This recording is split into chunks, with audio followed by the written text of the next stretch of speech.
Hi friends, welcome back to my channel. ఈరోజు నేను lunch కోసం రైస్ ప్రిపేర్ చేస్తున్నాను. నేను ఇక్కడ కుక్కర్లో ప్రిపేర్ చేస్తున్నాను ఫ్రెండ్స్. ఈజీ మెథడ్లో 10 మినిట్స్ లోపలే మనకు రైస్ కుక్ అయిపోతుంది. మంచిగా పొడిలాడే రైస్ ప్రిపేర్ అవుతుంది.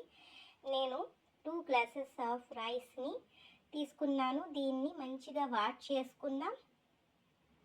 ఇప్పుడు వాష్ చేసుకున్న రైస్లోకి నేను ఇక్కడ 3 గ్లాసెస్ ఆఫ్ వాటర్ని యాడ్ చేస్తున్నాను. మా దగ్గర ఉన్న రైస్కి కొంచెం క్వాంటిటీ వాటర్ ఎక్కువే పడుతుంది. చూసుకొని దాన్ని తక్కువ పట్టే రైస్కి కొంచెం తగ్గించుకోవచ్చు వాటర్ని.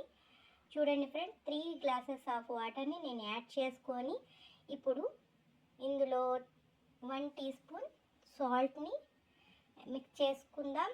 ఇప్పుడు గ్యాస్ కట్ పెట్టుకొని కుక్కర్ లిడ్ని క్లోజ్ చేసేసుకుందాం. ఇక్కడ నేను క్లోజ్ చేసుకున్న కుక్కర్కి విజిల్ పెట్టేసుకొని 2 విజిల్స్ పూర్తిగా వచ్చేంత వరకు పెట్టి ఇందులోని పూర్తిగా ఆవిరి మొత్తం పోయేంత వరకు ఉంచి ఓపెన్ చేశాను. చూడండి, ఇక్కడ మనకు వేడిగా రైస్ కుక్ అయిపోయింది. చూడండి, పొడిలాడే తెల్లటి రైస్ కుక్ అయిపోయింది.